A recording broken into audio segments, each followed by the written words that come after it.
El siguiente programa es clasificación C, apto solo para adultos. Categoría I, informativo.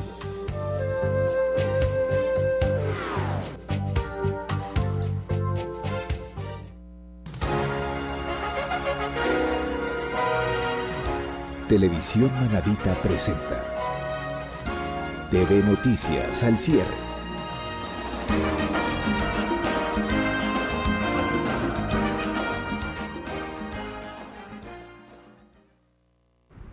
Amigos televidentes, buenas noches, ya estamos con ustedes. Desde el puerto de Manta les saludamos, ya en un instante estará nuestra compañera desde la capital manabita. Hoy es una jornada de inicio de semana, estamos empezando con el mismo optimismo, con la misma fuerza y estamos despidiendo también ya parte de lo que es el mes de enero, el primer mes del 2019. Hoy estamos 28 amigos y tendremos información, invitados. Y más estamos a la espera de nuestros invitados. Entiendo que en la capital manabita tenemos invitados. Malena, muy buenas noches. ¿Qué tal, amigos televidentes en la provincia de Manabí, Ecuador y el mundo? Buenas noches, bienvenidos y bienvenidas a su espacio de noticias al cierre. Qué gusto en esta nueva semana de actividades, aunque hubo bastante nerviosismo el día de hoy, en horas de la mañana, en la ciudad de Manta, a la altura de la comunidad de Santa Rosa, más o menos por Pacoche, por esa zona. Tuvimos la información verídica y confirmada en el sentido de que un enjambre de abejas habría reaccionado ante en este caso, un estímulo externo, debido a que, según se dice, en las primeras investigaciones, un grupo de trabajadores habría estado haciendo algunas excavaciones y no se percataron que había un enjambre, un panal, y esto pues obviamente trajo como consecuencia que ellas reaccionaron, me refiero a las abejas, y algunas personas resultaron con picaduras de las mismas y pues ocasionó una emergencia. Muchos quedaron atrapados, no podían salir por la cantidad de abejas que había. Algunos fueron trasladados también al hospital de Manta. Inicialmente se decía que habían 4 fallecidos. Imagínense, 4 fallecidos. Entendemos, afortunadamente no fue así. Lo que en resumen queremos manifestar es que las abejas que han recibido el calificativo de asesinas, muy mal nombradas o muy mal, digamos que reconocidas de esa manera, no son en absoluto aquello. Simplemente los seres humanos a veces invadimos espacios de otras especies y no es que atacan porque quieren, sino simplemente es una acción de reacción a lo que en este caso la mano del hombre suele hacer. En muchos casos, al parecer en esta ocasión fue algo inintencional, pero la mayoría de las veces los seres humanos somos los mayores depredadores. Entonces sabemos que las abejas hacen el trabajo de la polinización y gracias a ellas gran parte de la producción en nuestras campiñas es posible por la reproducción asexual. Mañana tendremos un invitado, a Moisés Arteaga, quien es apicultor experto y nos va a hablar sobre eso, porque en este medio también educamos, no solo informamos, Carlos. Qué bueno, solo tenemos un invitado en Puerto Viejo, nosotros estamos a la espera de acá. Lo que quiere decir que, Malena, ¿vamos a un corte o vamos a nuestro...? Vamos a los invitados y el corte.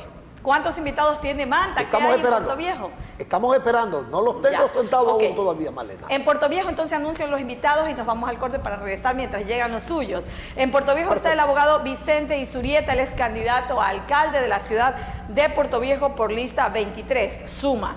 Y también tengo una segunda invitada, se trata de la ingeniera Zoila Menéndez, ella es activista femenina con los acontecimientos suscitados, cuáles son las reacciones que los movimientos siguen teniendo, porque el tema de mujeres no es solamente mediático, es decir, hoy asesinaron a una mujer, hubo un femicidio y por eso salieron a las calles y luego se sientan. No, el tema del activismo femenino es permanente. Ahora sí, mi querido. Bueno, le cuento que en el tema de Santa Rosa son dos heridos los que fueron atendidos. Eran 4 personas involucradas. Ellos estaban haciendo una actividad. Tendremos la nota luego de un instante. Vamos a nuestro bloque publicitario, Malena. Sí, y en breve retornamos. Ya volvemos, amigos. Entrevista en TV Noticias. Empezamos en Puerto Viejo nuestro espacio de noticias, le damos la bienvenida a nuestro primer invitado. Se trata del abogado Vicente Isurieta, él es un reconocido ciudadano puertovejense manabita que ahora tiene una aspiración, ser el nuevo alcalde de la Villa Nueva de San Gregorio de Puerto Viejo por Suma, lista 23. ¿Cómo le va, abogado? Bienvenido, buenas noches. Gracias, Malena, buenas noches. aquí presente para conversar con usted. ¿Cómo va el tema de la campaña? ¿Cómo van esos recorridos? ¿Cómo está la aceptación de la gente considerando que ahora hay una cantidad de candidatos que anteriormente o no tuvieron la posibilidad o no tuvieron el entusiasmo? ¿Cómo ve usted esa campaña? Bueno, estamos recorriendo, obviamente no estamos todavía en la campaña oficial, no estamos autorizados todavía por el Consejo Nacional Electoral. Sin embargo, hemos aprovechado la oportunidad para ir a visitar a muchos barrios de Puerto Viejo y conversar con la ciudadanía. Yo creo que la más bonita experiencia que he tenido en mi vida, yo creo que es estar en esta situación de candidatura que me permite acercarme al ciudadano y conocer todas las necesidades que tiene la población. Eso nos enriquece y nos llena de conocimiento de las necesidades que hay para ir fortaleciendo inclusive la propia propuesta que tenemos a la ciudadanía. Bueno, y dentro de esas propuestas, ¿cuáles son aquellas iniciativas que tiene como propias Vicente Izurrieta para decirle a los puertovejenses, a ver, puertovejenses, aquí hay esto, esto y aquello, y por esto, por eso y por aquello,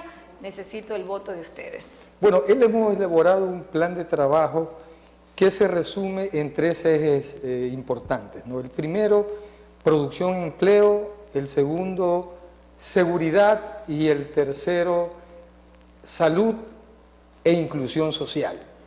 En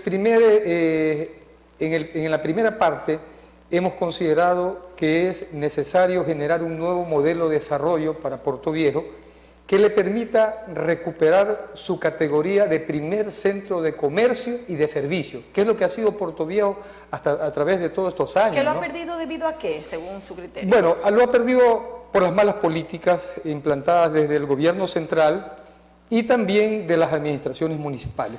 Sumado a eso vino el terremoto de abril de 2016, que lógicamente destruyó toda la infraestructura que existía, sobre todo alrededor del centro comercial, que en ese sector se giraba casi toda la actividad comercial de Puerto Viejo. Pero con absoluto desorden. Por supuesto. Yo creo que es la oportunidad de poder retomar esta actividad, lógicamente bajo otros conceptos, ¿no? El concepto de organizar, por ejemplo, nuestra tesis es de generar la construcción de un centro o una plaza mayor donde quedaba el centro comercial y otra plaza o bahía para los comerciantes autónomos en otro sector de la ciudad de Puerto Viejo. Porque es importante pues, dinamizar la economía. El comercio ha sido el principal motor que ha dinamizado la economía de Puerto Viejo. Es decir, ese mall al que usted se refiere vendría siendo, o ese centro comercial vendría siendo más o menos de las características de los malls ahora actuales que hay, dígase, Mall del Pacífico, o aquí alguno de los... A ver, yo no soy de la idea de hacer un mall tan sofisticado, ¿no? Porque eso conlleva también a que los canos de arrendamiento sean mucho más altos y la economía del ciudadano no está como para poder pagar un canon de arrendamiento tan alto. Yo creo que debe ser un centro comercial o una plaza mayor que tenga todas las necesidades y todas las comodidades para los comerciantes. Inclusive debe tener una guardería para los propios hijos de los comerciantes que tendrán que pasar todo el día en las actividades propias del comercio. Entonces, bajo esas características es que yo veo esta plaza mayor, lógicamente que permita al ciudadano y al comerciante poder desarrollar su actividad sin necesidad de tener un perjuicio económico en el momento de pagar el canon de arrendamiento. Claro, pero para todo eso sea grande, bueno, si es grande con mucha mayor, digamos que consideración que va a ser alto los impuestos, pero si es pequeña igual lo van a tener, me refiero a los impuestos. A ver, yo creo que se debe pagar una tasa de servicio, ¿no? ¿Cómo dinamizar lógicamente hay que aquello? mantener el centro. Los impuestos fueron subidos, entonces ya los portugueses no aguantan más, un centavo más que se les suba bajo el pretexto de cualquier otra obra de desarrollo que necesitamos, que son importantes, pero no, el bolsillo no está en condiciones, los puertovejenses, en poder, en este caso, decir, bueno, vamos a hacer un esfuerzo adicional para poder aportar un impuesto más o elevar una tasa más por el servicio que sea, póngale el nombre que sea, tasa, impuesto, lo que sea, pero al final de cuentas es el bolsillo de los puertovejenses. Lo que estamos necesitando es reactivación económica. Así es. Entre nuestra propuesta está también revisar revisar la enorme carga tributaria que se le ha impuesto a los ciudadanos de Puerto Viejo, pero no revisarlo como lo plantean muchos, de un plumazo bajar los impuestos. Esa es una actitud irresponsable. Nosotros creo que... Es decir, se mantendrían los que están. A ver, hay que hacer una revisión técnica de esos... Cada 2 años, la ley establece. Bueno, establece la cosa, pero lamentablemente no se lo está haciendo. No quiere decir bajar, subir o a mantener. ver, de acuerdo a los resultados de que se haga esta revisión técnica, se podrá establecer los porcentajes que tendrán que bajarse de estos impuestos, porque definitivamente los impuestos han subido tanto que en algunos casos han llegado casi al 500%. Le digo, un caso muy personal mío.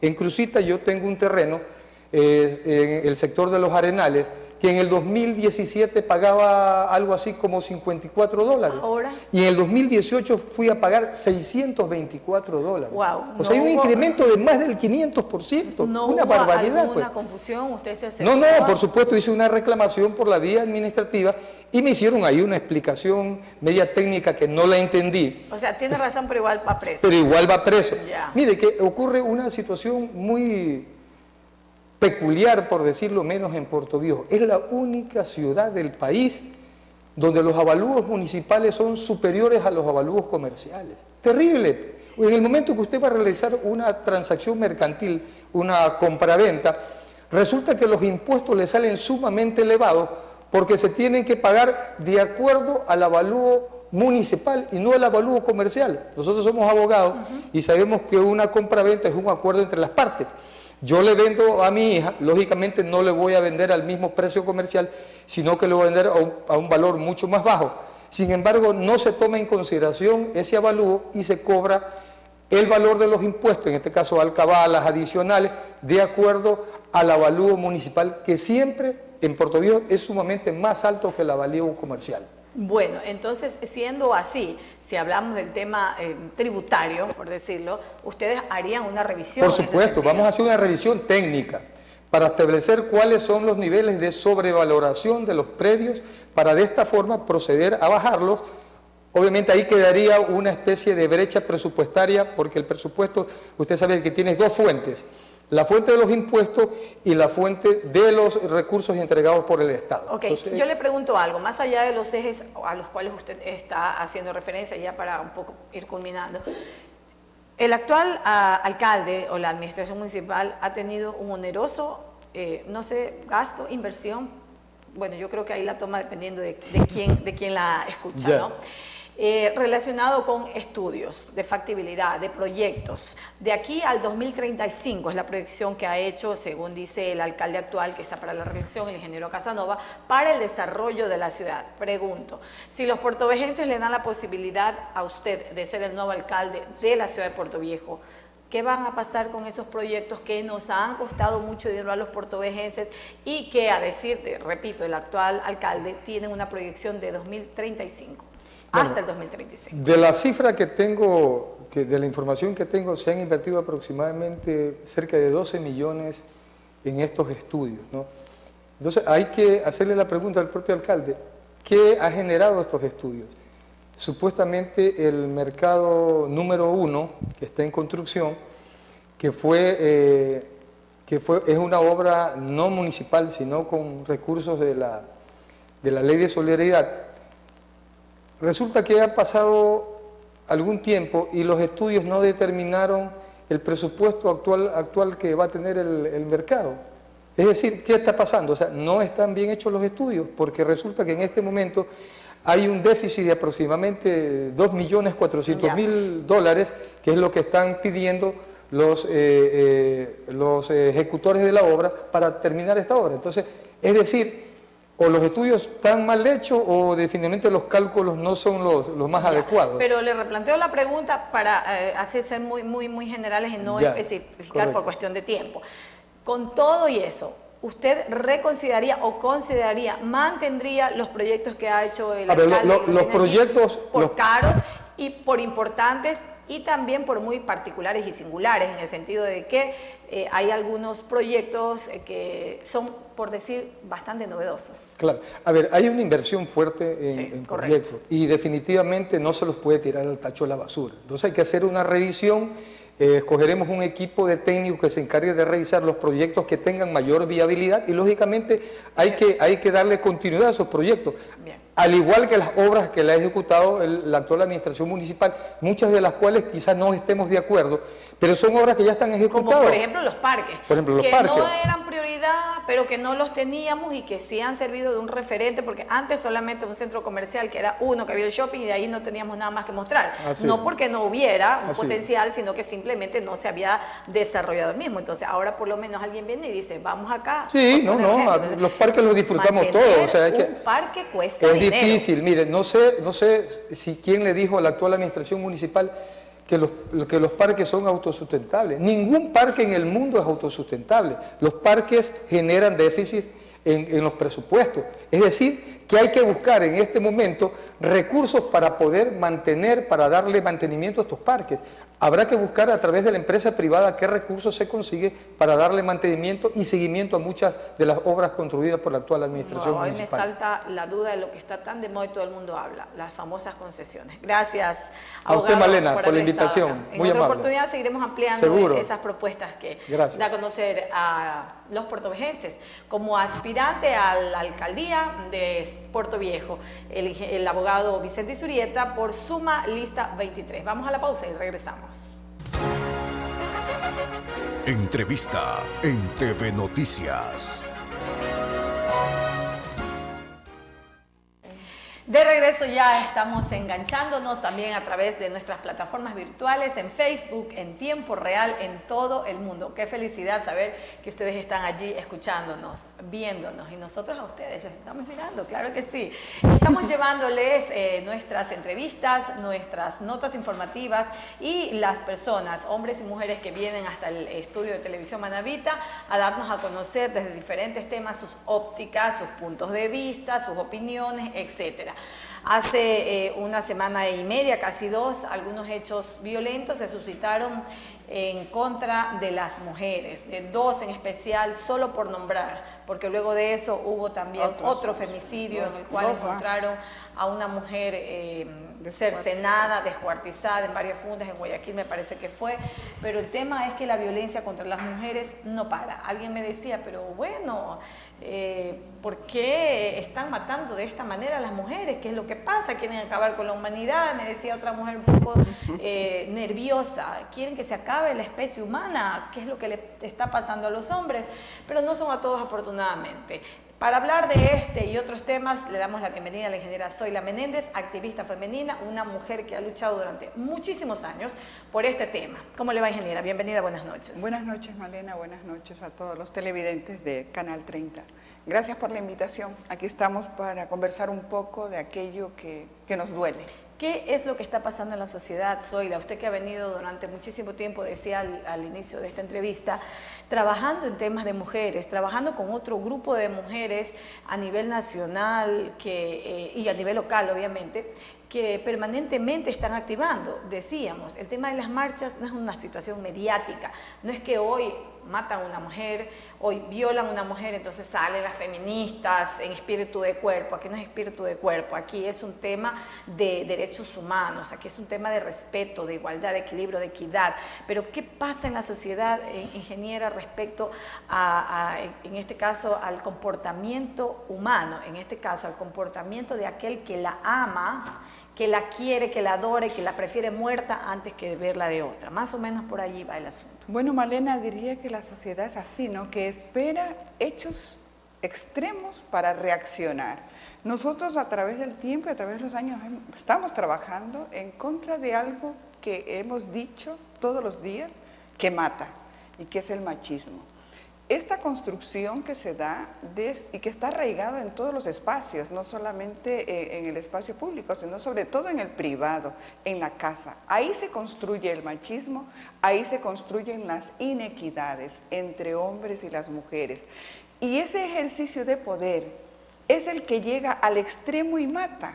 Comienza con detalles muy pequeños, con un insulto, con un decir no sirves para nada, con una broma sexista, con un reírse de una situación de ser mujer, de comparar las mujeres o de reírnos o decirle a los niños no llores porque pareces mujercitas. Entonces, todas esas cosas van desvalorizando a la mujer y a través de los tiempos, pues a la mujer se la ha considerado un ser de segundo nivel.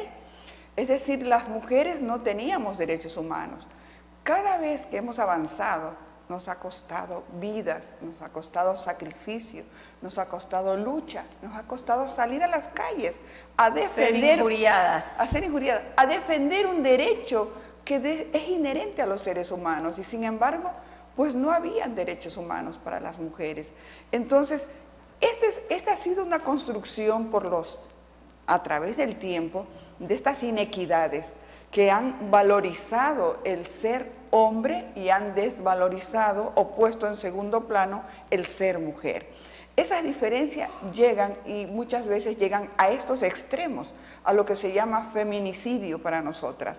El feminicidio no es otra cosa que ya la violencia extrema que un hombre ejerce sobre una mujer por el solo hecho de ser mujer, porque la considera su objeto. Él es dueño de su vida, así lo considera él, y que puede hacer de ella lo que él desea. Por último, él puede hacer de la vida de la mujer lo que él desea, y también la de él, porque termina muchas veces hasta matándose. ¿Y los hijos del femicidio? Y los hijos del femicidio quedan ahí huérfanos, de los cuales nadie se ocupa, de los cuales muchas veces ni el Estado se ocupa. Entonces, en ese sentido tenemos que comenzar a trabajar, es a deconstruir, es decir, a desmontar, a reeducar, podríamos decir. Pero Zoily, nosotros moriremos y no conseguiremos la lucha. Mira, podemos avanzar. Yo he escuchado, no la vamos a terminar. En los canales, es difícil. En los canales nacionales he escuchado en unas entrevistas, dice, pero si ya tenemos la ley, entonces ¿qué es lo que pasa? Tienen la ley y sigue habiendo los feminicidios. Es que la ley no es pues la que va a transformar. La ley por sí sola no transforma nada. Son las acciones. Aquí la ley arma un sistema de protección donde tienen que intervenir algunas instituciones del Estado, algunos ministerios, y que cada uno de ellos tiene su rol. Y para que eso funcione, los gobiernos de turno tienen que asignarle los recursos necesarios para que estos ministerios como el de educación, que tiene un rol fundamental, comenzando desde la malla curricular que tiene que cambiar, la educación, de educación sexual, que tiene que haberla y que no tenemos por qué temer, porque educación sexual hay para todas las edades. Es que mucho se ha tergiversado cuando se escucha, en este caso educación sexual, muchos creen que le van a decir a su hija de 12 o de 13 años, vaya y tenga relaciones sexuales. Entonces, por ahí viene muchas veces una desorientación, el desconocimiento de quienes están en algunas ocasiones promoviendo precisamente esa desinformación.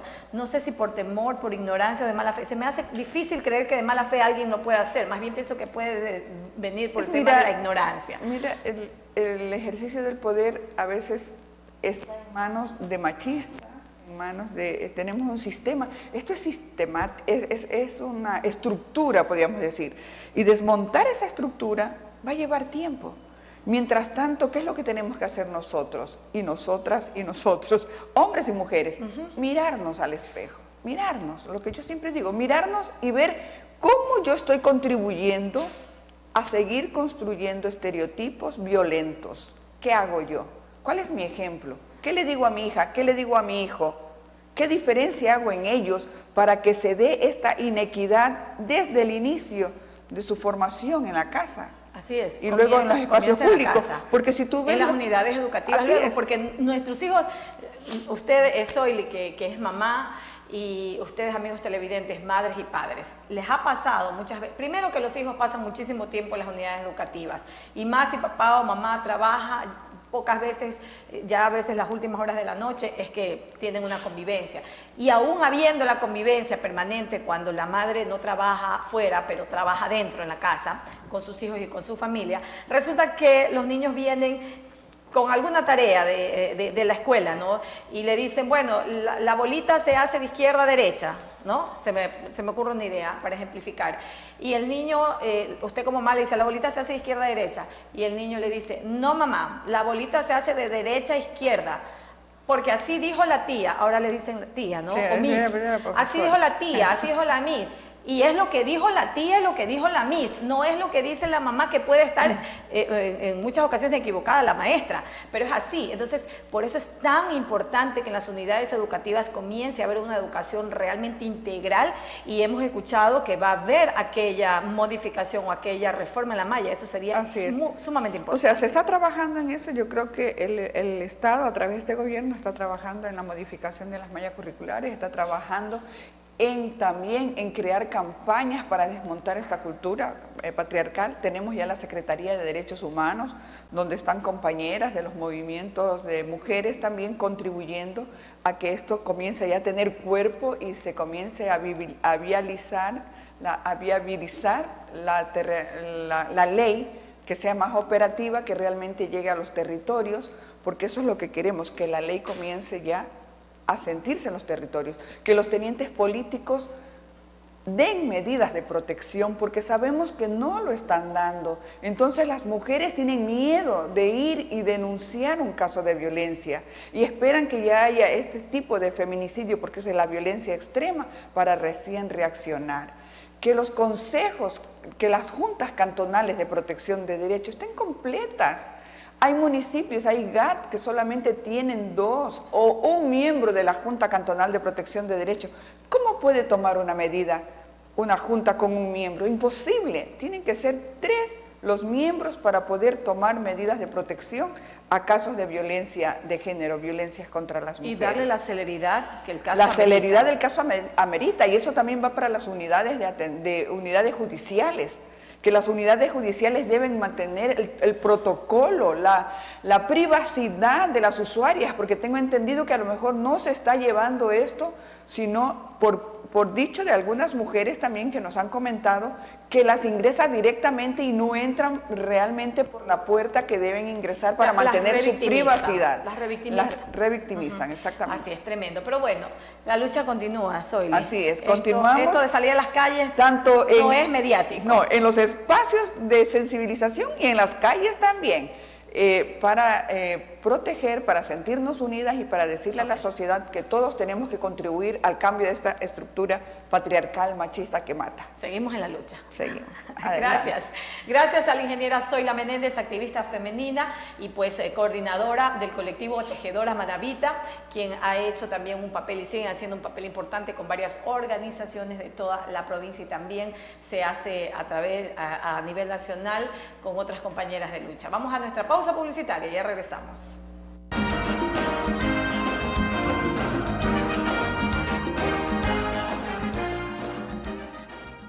Seguimos compartiendo información con ustedes, amigos televidentes. Mucha atención. Una persona murió en un accidente de tránsito registrado en la vía Manta-Montecristi. La víctima fue embestida por una motocicleta. Hay otra persona herida. Un accidente de tránsito ocurrido en la vía Manta-Montecristi cegó la vida de José Argemio Cedeño Saltos, de 53 años de edad. El occiso, quien era oriundo de la parroquia Calderón de la ciudad de Puerto Viejo, culminaba su jornada laboral y en un intento por cruzar la calle fue impactado por un motociclista, quien presuntamente venía con las luces apagadas. Fuimos alertados mediante el ECO 911 sobre una tipología de accidente de tránsito, a la cual corresponde atropello entre un peatón y un motociclista. Asimismo, como consecuencia, tenemos una persona fallecida. Personal del Cuerpo de Bomberos de Montecristi llegaron hasta el sitio y atendieron la emergencia, donde solo comprobaron que Argemio Cedeño no tenía signos vitales. Al llegar acá nos encontramos que fue un atropellamiento. Nuestras 2 unidades avanzaron hasta el punto. Una unidad pudo constatar que una persona estaba sin signos vitales y otra persona que estaba con politraumatismo, que fue trasladada a una unidad del Cuerpo de Bomberos. Entonces, lo que es la moto, el chofer de la moto, como quien dice, también sufrió heridas, pero él se levantó, cogió su moto y salió del lugar del hecho. La víctima, quien se dedicaba a limpiar vehículos cerca del lugar donde ocurrió la tragedia, falleció de contado, mientras que Fernando P., de aproximadamente 25 años y quien viajaba como acompañante del motociclista, resultó herido y fue trasladado hasta el Hospital del Seguro Social. El conductor de la motocicleta se dio a la fuga. Bueno, como conversiones de los moradores, indica que la persona que conducía la motocicleta huyó con la misma. Asimismo, al parecer también presenta lesiones, pero huyó. Habitantes del sector mencionaron que la falta de un semáforo en el sitio sería una de las causas de los constantes accidentes de tránsito que se han originado en esa vía. Por eso estamos de todas maneras que esto no quede impune y que investiguen al chofer y pedimos un semáforo en este sector aquí porque ya son muchos los accidentes. Es siempre accidentes en carro, moto. Hemos visto algunos vecinos ya que han tenido accidentes, muertos. ¿En este mismo aquí, en este pedacito aquí. El cuerpo del occiso fue trasladado hasta el Centro Forense de Manta para la autopsia de rigor. Informó para Televisión Manabita Tatiana Toala. Qué pena que tengamos que seguir aprendiendo con el dolor. Que cada vez que tenemos una víctima nos recordemos que debemos instalar herramientas del tránsito. Qué pena, por Dios. Mucha atención, amigos. 6 personas que se encontraban recolectando jaivas en Santa Rosa, parte de la zona rural de Manta, fueron atacadas por un enjambre de abejas. 2 de ellos resultaron con picaduras de consideración. Fueron trasladados a las casas asistenciales y, lo más importante, el rescate de los miembros del Cuerpo de Bomberos. 6 personas que se encontraban recolectando jaivas en Santa Rosa de la parroquia San Lorenzo, zona rural de Manta, fueron atacadas por un enjambre de abejas. 2 de ellos resultaron con picaduras de consideración. Bueno, en primera instancia se recibe una llamada de varias personas picadas por un enjambre de abejas.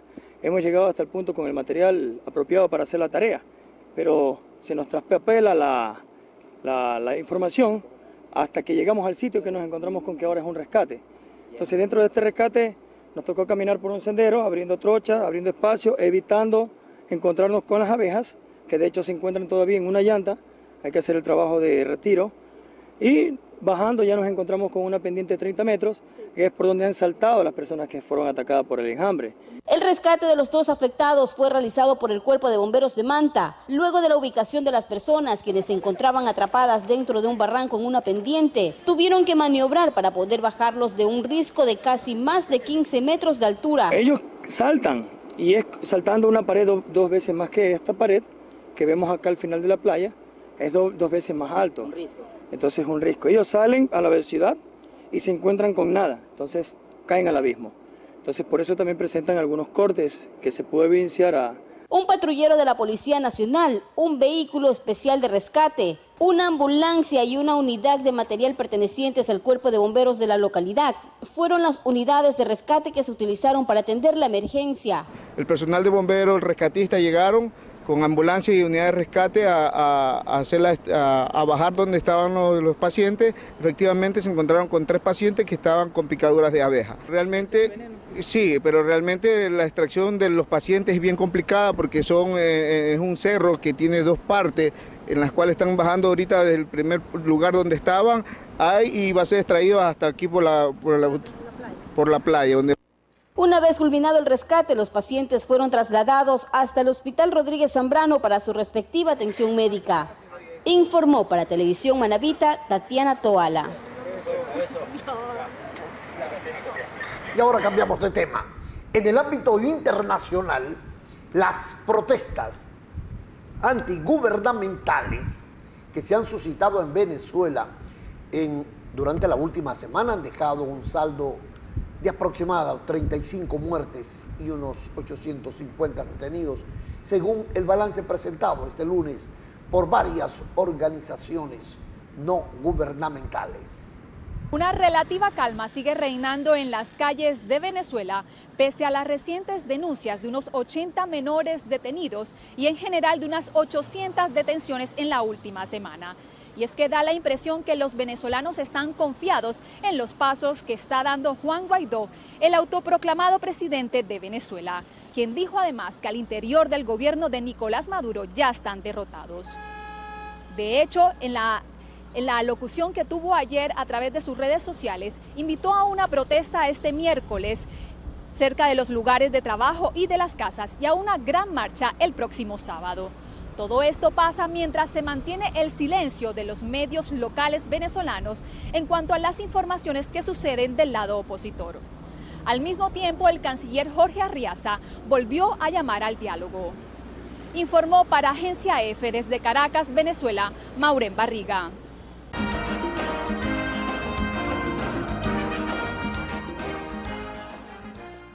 Seguimos compartiendo información a esta hora de la noche, amigos televidentes. Presten atención. Este es un tema local.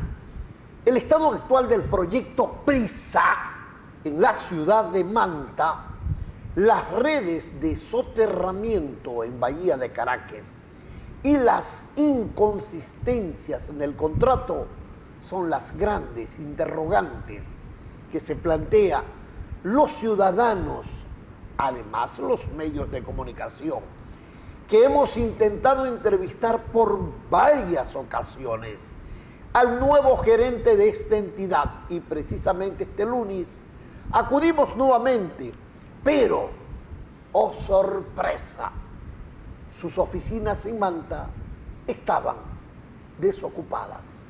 Son múltiples las interrogantes que tiene la ciudadanía en cuanto al proyecto PRISA. En Manta el soterramiento viene siendo cuestionado debido a que la falta de planificación provocó ajustes de última hora y los transformadores que improvisadamente se ubicaron a nivel del suelo terminaron estorbando la calle. En Bahía de Caracas la situación es más grave. La Contraloría General del Estado determinó inconsistencias en el contrato de fiscalización en la instalación de redes soterradas. La empresa cuestionada no cumplió con 14 de 20 requisitos y sería de propiedad de Carlos Julio Jaramillo, quien es el actual gerente general del BEDE. Este lunes acudimos a las oficinas de PRISA en Manta, pero se encontraban desocupadas. Vía telefónica se nos informó que se debe simplemente a un cambio de oficina. Desde Manta, provincia de Manabí, Gerardo Delgado, Televisión Manabita. ¡Sorpresa! La Dirección Regional de la Procuraduría es otra de las entidades que se suma a una larga lista de entidades cuyos funcionarios tienen prohibido, según disposiciones emitidas desde Quito, de no atender a los medios de comunicación, sobre todo los de Manabí. Al iniciar el mes de septiembre anterior, Franklin Zambrano asumió la Dirección Regional de la Procuraduría General del Estado. Recién posesionado, dialogamos brevemente con el funcionario. En la oficina de Manabí tenemos registrado aproximadamente unos 12.000 causas de diferente tipo, de diferente materia del derecho, en la cual la Procuraduría interviene. Sin embargo, quisimos conocer en esa época si su gestión seguiría la misma línea de su antecesor, es decir, ninguna entrevista, cero apertura con la prensa. Y esto fue lo que respondió Zambrano. Esta entrevista que usted está concediendo en estos momentos es sinónimo de que será una gestión de puertas abiertas. Como siempre, en mis gestiones, puertas abiertas, con la responsabilidad que ha caracterizado mis funciones anteriores. Vengo a la Defensoría del Pueblo, una institución altamente competente. Pero al cabo de pocos meses, las cosas han cambiado, pues la restricción a los medios de comunicación en la Dirección Regional de la Procuraduría continúa invariable. Vía telefónica, el director regional nos informó que cumple disposiciones emitidas por Íñigo Salvador Crespo, Procurador General del Estado. Marco Gilar Mendoza, Televisión Manabita. Todo acto público es público, si no sería privado. Y entonces, ¿dónde está la transparencia de la información? Mucha atención, porque este lunes la Confederación Nacional de Indígenas del Ecuador, la CONAIE, inició las protestas contra medidas económicas del gobierno nacional. Estas empezaron con el bloqueo parcial de la carretera principal hacia Cotopaxi. La vía conocida como E35, una de las principales carreteras de la provincia de Cotopaxi, situada en el centro de Ecuador, amaneció bloqueada parcialmente por el movimiento indígenas y campesino de Cotopaxi, como protesta contra las medidas económicas del gobierno. Los indígenas rechazan las medidas económicas como la eliminación del subsidio a los combustibles y temen que el gobierno liderado por Lenín Moreno someta a privatización a sectores estratégicos del país. La Confederación de Nacionalidades Indígenas de Ecuador, que lidera la protesta, rechaza lo que llama políticas neoliberales y antipopulares que cree son pactadas entre el gobierno y los grandes grupos económicos del país. También critican posibles nuevas concesiones mineras, petroleras e hidroeléctricas en las zonas protegidas y donde hay fuentes de agua. Los grupos ancestrales levantarán además su voz contra la corrupción, la inseguridad y contra la criminalización de la justicia indígena. Amigos, de última hora se conoció que el acuerdo existe ya entre el gobierno nacional y los dirigentes de la paralización, de tal manera que dejaron espacio para que se pueda circular, que exista movilidad. Con esa nota estamos cerrando, amigos, nuestra emisión de hoy. Mañana, 6:30, esperamos contar con vuestra sintonía. Y a las 22 horas nos volveremos a encontrar aquí en Televisión Manavita. Descansen. Buenas noches.